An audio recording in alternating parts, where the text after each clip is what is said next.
All right, I want to thank you all for coming tonight and welcome you here. My name's Chris Hames. I'm one of the assistant principals here. And what we're doing tonight, because I got a lot of questions from you coming in, we got some emails on this. Last week we were getting together going over the registration process, and we tried to figure out what went well, what didn't go well. And so we felt like one of the things we need to do is reach out to parents and make sure you understand the process of what we're doing. So tonight's meeting is just kind of a refresher on things you might have heard over at 8th grade when you started about a 4-year plan and courses they have to take, that kind of stuff. And then they'll go through some courses we have, courses we don't have, how you take this course or why you take this course. And then we'll finish with the practical side. I'll come back and show you here's how you're actually going to register for classes. Because what we've moved now, and we've done it for the past year or two, those online course requests. So at the end of this, I'll show you how to do that. And very soon, you should be able to go do it yourself.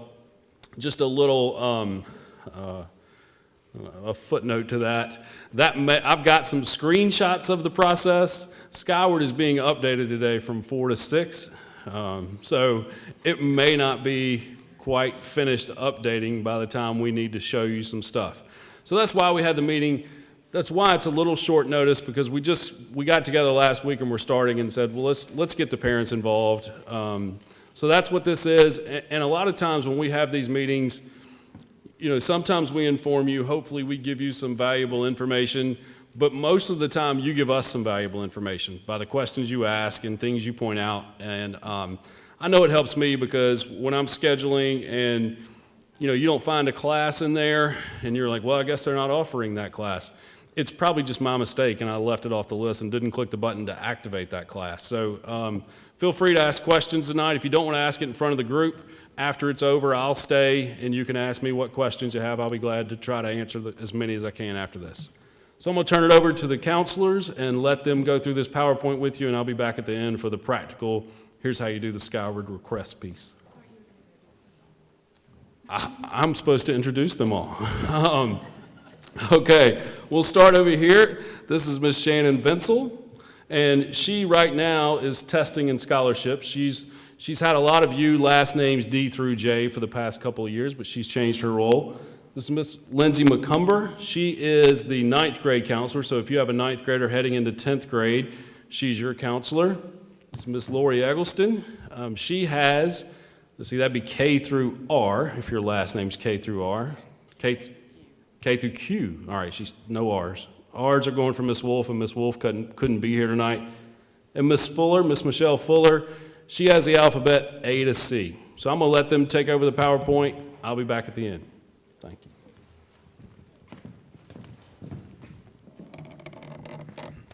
All right, as Mr. Hames said, thank you for being here tonight. And I actually have A through D. If you shouldn't be here if your child is a senior, that is A through C. So I'm A through D, 10th through 12th grade. All right, so what we're going to talk about tonight, we're going to go through graduation requirements, focus area, course levels, and diploma type. Graduation requirements, just a reminder, students must take 4 years of English. Of course, we offer different levels of that. 4 years of math, 3 years of science, 3 years of social studies, 1 year of lifetime wellness, 2 years of the same foreign language, 1 year of a fine art, 3 credits in a focus area, and I will go over the different focus areas that we offer, an additional half credit for PE that can be waived if you're in a sport. There are certain club sports that count for that as well. Marching band, we have different things that count for that requirement.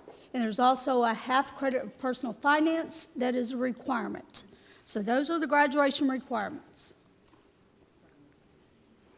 The focus area, one of the focus areas is humanities and fine arts.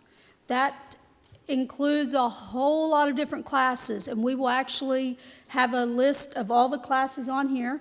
That is probably one of the biggest focus areas that we offer, because it ranges from the fine arts to psychology, sociology, just to name a few of those.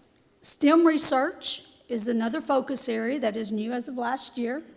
Of course, AP, This is one of the areas that students can so-called double dip, as long as you have to take English. So if you take an English AP, a social studies AP, a science AP, there are your 3 AP classes. So those are required graduation courses, but that also counts towards a focus area if you have 3 AP by the time you graduate. Information technology is another one.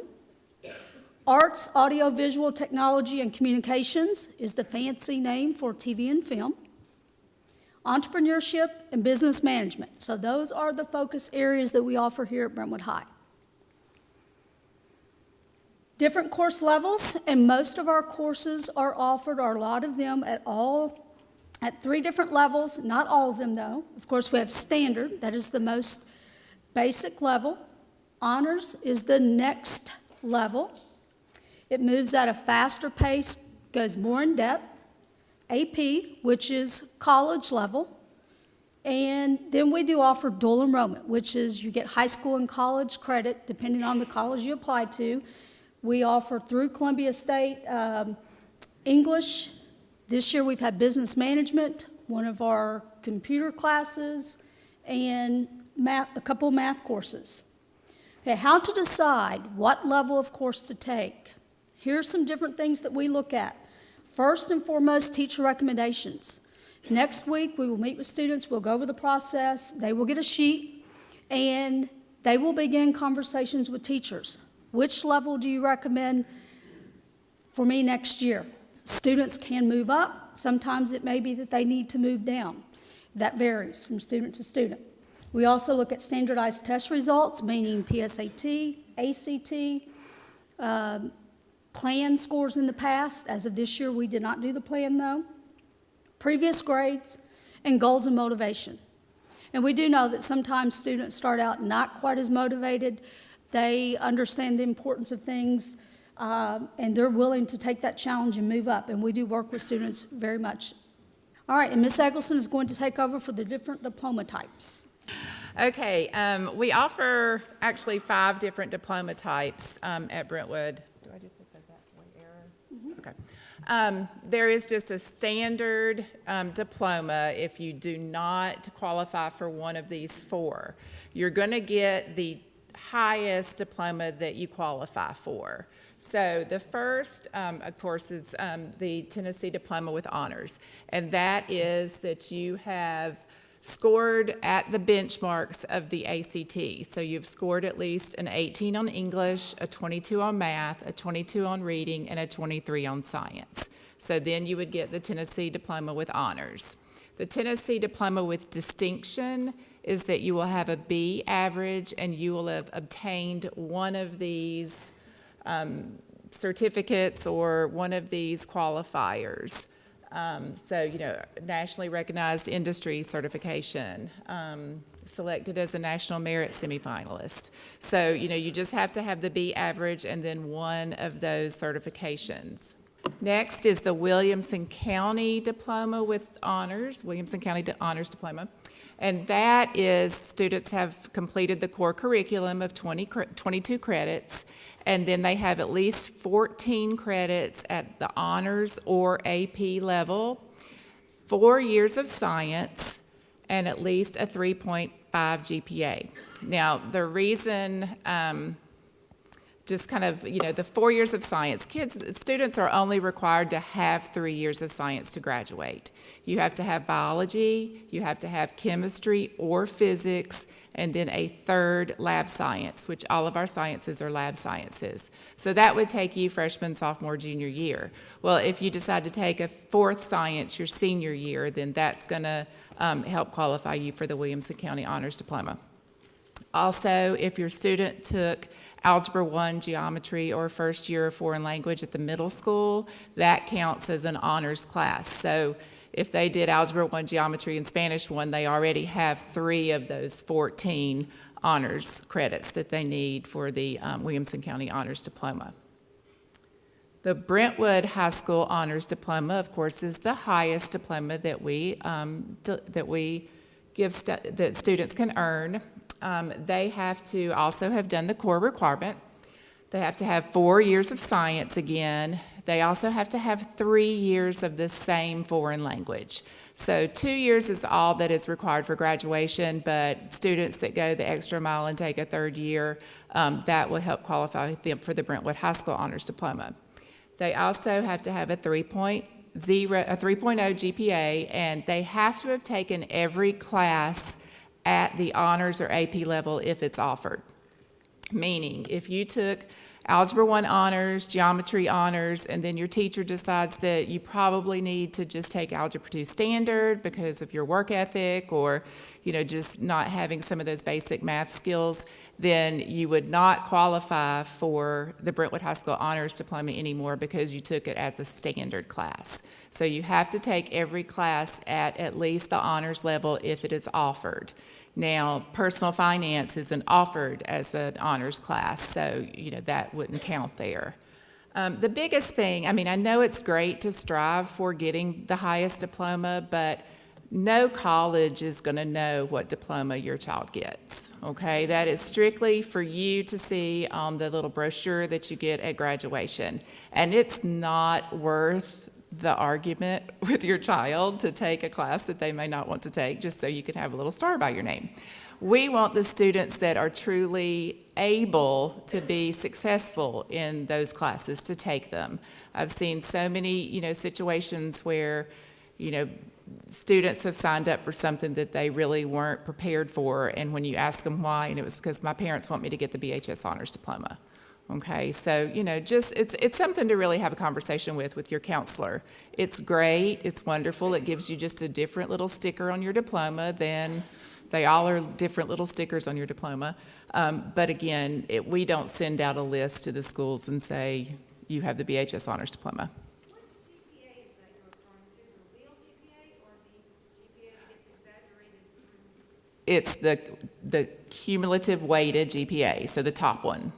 Yes, the one that's on there's the Tennessee, there's the cumulative weighted, and then there's the Tennessee Hope. We don't do anything with the Tennessee Hope GPA. That is strictly just for the state to determine whether or not they qualify for the Hope Scholarship. We only send colleges, we only talk about that cumulative GPA. We do not reconfigure it as unweighted. It is the one, that's the GPA that students have. Okay, let's see. So as of next year, we will no longer be offering advanced algebra and trig. The county has just decided to do away with that course here at Brentwood High. We will be offering statistics next year as a full year class, and it will be offered both in the standard level and the AP level. Currently, there's a statistics class that we teach here, and it's a dual credit class, which means that they get both high school and college credit, but I don't believe that course is going to continue next year. So it'll be a standard and an AP statistics class. So the schedule that Mr. Hames briefly talked about, this is just kind of how this is going to progress. On Monday, during enrichment, all of the rising seniors will come here to the BPAC, and we will go over this presentation with them. Tuesday will be the sophomores, Wednesday will be the freshmen. When they leave after the presentation, they're going to get a sheet of paper that is their registration form. It's going to be front and back. The back is going to have all of the courses that are available to them at their grade level. For instance, AP Psychology is not offered to any other grade but seniors. So your rising junior will not have the AP Psychology on the flip side of their registration form. They are to take those forms to their teachers. The teachers will have a conversation with them, and then on the back, the teacher is going to circle and initial where they think your student should continue, where they should be placed next. Teachers really do know what your student needs to be in. They aren't just throwing darts and seeing where it hits. They know how your student works in class. They know what kind of work ethic they have. Do they turn in their homework? You're not going to want your student to go into an AP math class if they're not doing their homework and turning their homework in. So, really take into consideration what the teacher recommendation is. It's just, one piece of the pie, but it is a very important piece. If you disagree with what the teacher has recommended, reach out to the teacher. They would love to sit and talk with you about why they made that recommendation. I know my daughter has already, her math teacher has already had a talk with her, and they've talked about some options for next year. So your students' teachers have already been doing this. So the students are going to then get all their recommendations, and then they will go home and enter their course request into Skyward, which is what Mr. Hames is going to show you here in a few minutes. And then January 30th, 31st, we're going to be set up out in the lobby for the kids to bring back their registration forms and turn them into us. And then we will start meeting with your students individually. We're really hoping to spend, a good 10, 15, 20 minutes with each student and, start really working on getting to know them so it's easier to write those letter of recommendations during senior year. But, also just, really looking at that four-year plan and making sure that what they're taking is going to help what they want to do in college. On January 23rd, Skyward will be open for registration, and on February 6th, it will be closed. So after February 6th, then your student will just need to bring their form in, and the counselor will put those courses into the computer for them. This is what the registration form looks like. This is what the front of it looks like. So as you can see, it has, the English, math, science, social studies there, and the student can circle honors, AP, and then we didn't do the back there. But as you can see, it also tells you the graduation requirements, talks a little bit about the Hope Scholarship and what you need for that to get that scholarship. The biggest thing I want you to see is down at the bottom. It has to have parent signature before it becomes official. So, if you and your student sit and you do all this, but you forget to sign it, then it's not going to be official until we get the parent signature, because there's so many times that, students bring these forms back and the next school year starts, they're in a course and their parents are like, why are they in there? I had no idea they were going to be in that class. So, this is to try to help, make sure that there's a conversation that you have with your student about the courses and the level of courses that they sign up for. So again, you got to have that parent signature, and then we're going to start meeting with everyone as soon as possible. Question? Is there a catalog of classes online? There is. There is a program of studies that is listed. It was back on that front page. It's, yeah. Where is it? Do you know where? Okay. Okay, so he is going to be posting the courses that are available to your student on their Skyward account. So that way you'll see what courses are available. The county has one program of studies for the entire county. And that's the thing, like you can go on and look, but there might be some courses that are listed in the program of studies that we don't offer at Brentwood High School. So that's why you need to look at the courses that we actually teach, and then you can go in and look at the descriptions and the prerequisites and things like that that are needed.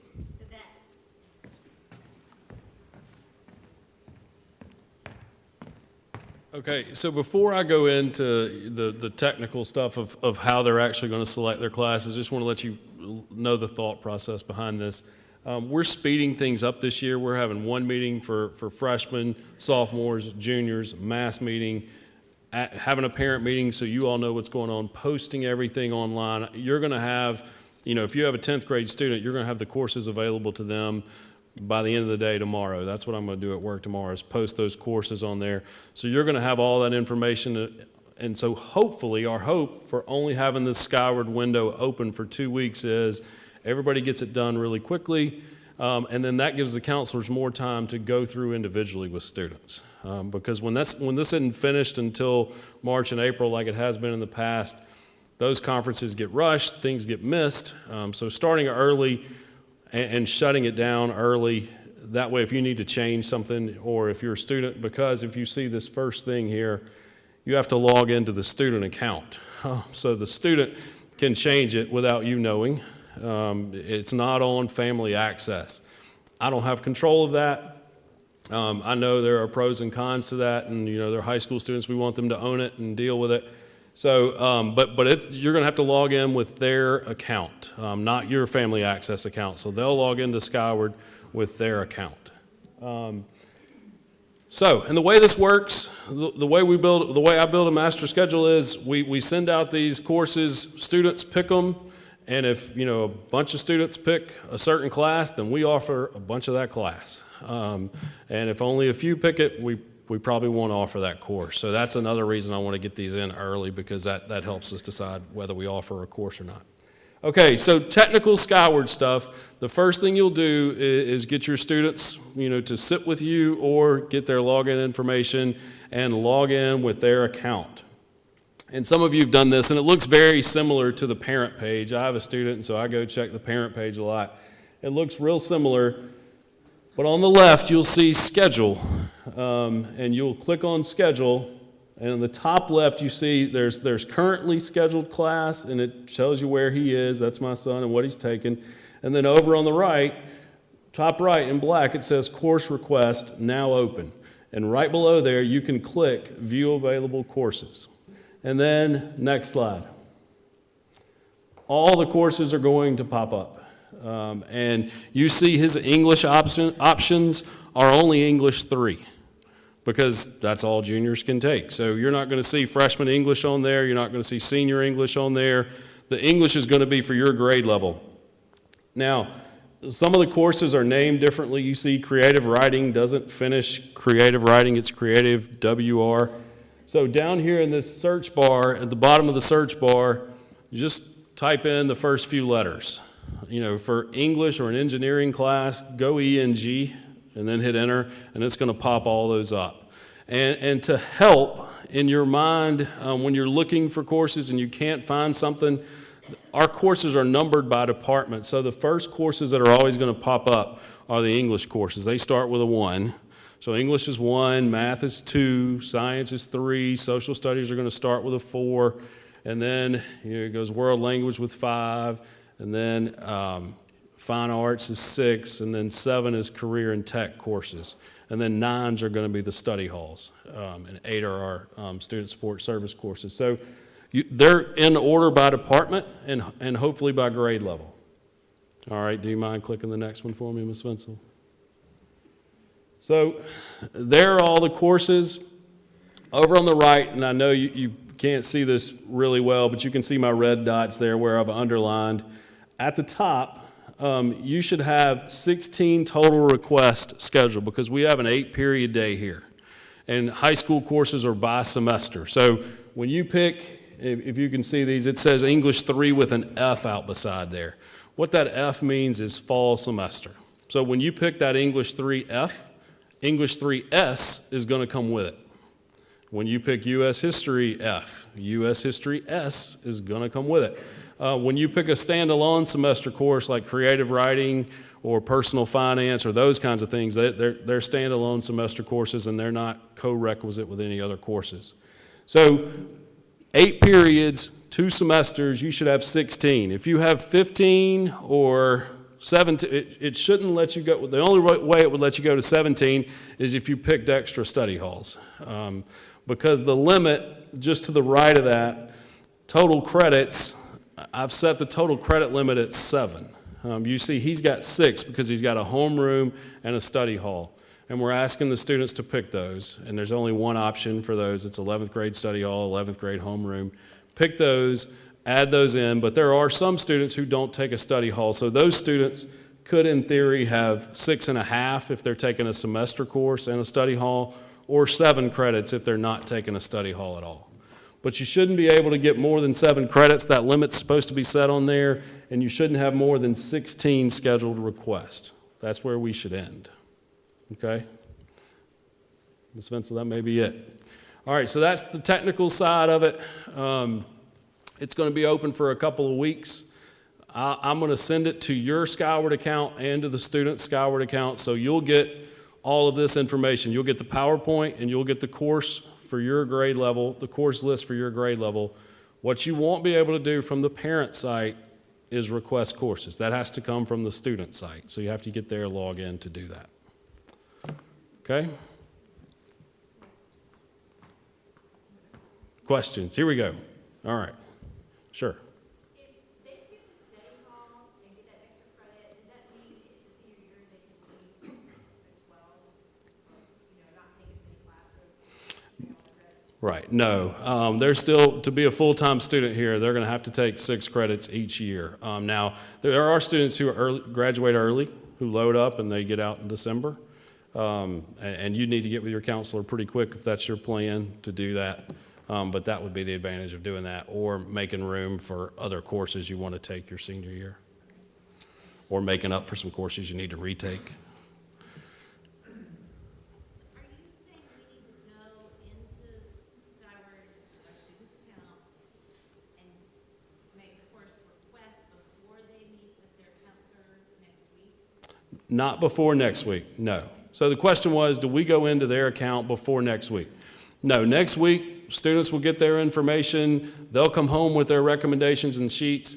Then from January 23rd to February 6th, I believe were the dates, those 2 weeks, that's the 2 weeks you have to enter their request. And we do that based off the paper they bring home, Yes, the teacher recommendation. right. Teacher recommendations, like they said, is a part of it. It's just that, though. It's a recommendation. It's not a mandate.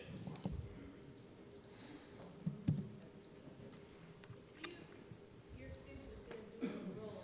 Is that information on there, or is that completely separate? How do we figure that out?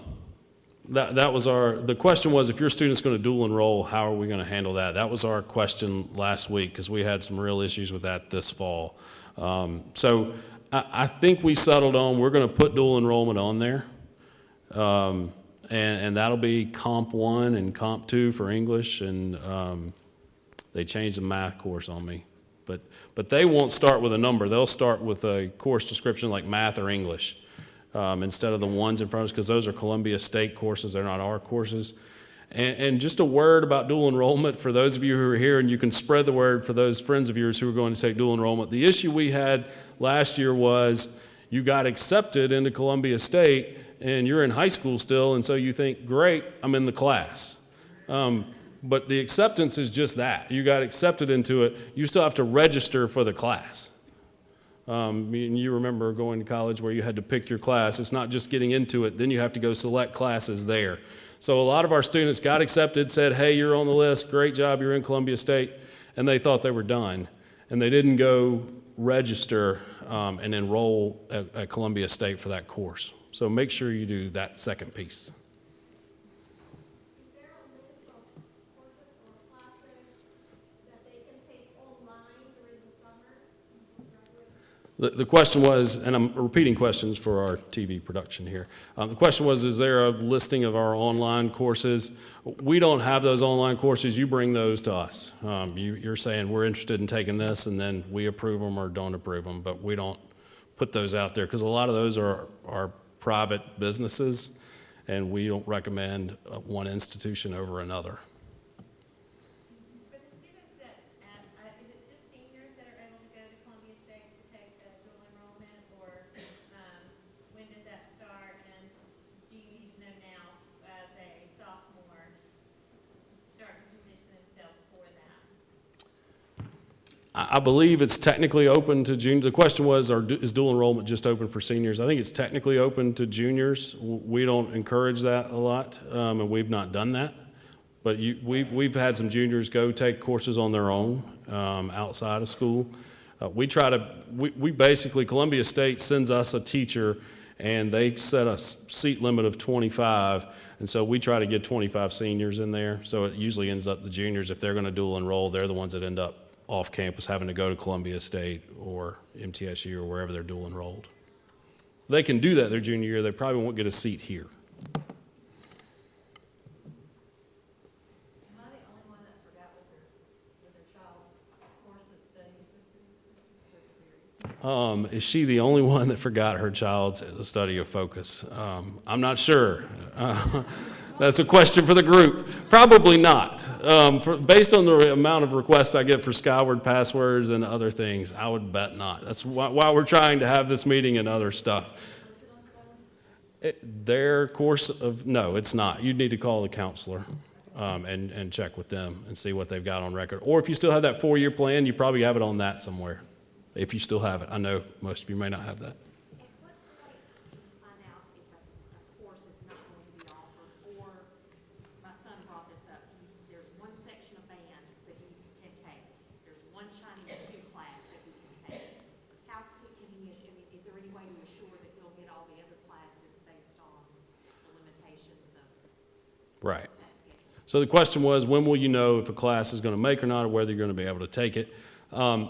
When I do the schedule, I try to look at a path of those singletons. And I look at, and the computer program for me does a conflict matrix. And it says, look, you've got band 4th period, and you've got Latin AP 4th period. And you've got 8 students that want to take both of those courses, and that's the only time you have that course. You better move one. So I move as many as I can. Every year, there's a handful of students that don't get a course they want. But that computer gives me that diagram that says, here are your singletons, here are your problems, move them apart, and I try to do that as best I can. So summertime, probably, I like to try to have it done by, I'm boxing myself in here. I really like to have it done by when they shut it down. They shut it down 4th of July week before and after that, Skyward, so I like to have most of it done by then. But there are times that I miss one, and you email me and say, he didn't get in this class, and I say, well, let me see if I can move it, and if it doesn't mess anybody else up, I'll try to do it that way. But typically by July, you would know. Now, your counselors are working on rotation, so they may not contact you until mid-July. Well, thank you all for coming. This week, your students will be coming home with those. Next week, your students will be coming home with that. February 6th, it's going to be shut down. If you have any questions, email me, email your counselor. And if you have questions you didn't want to ask for the group, I'll hang around a little bit and you can ask me individually. Thanks.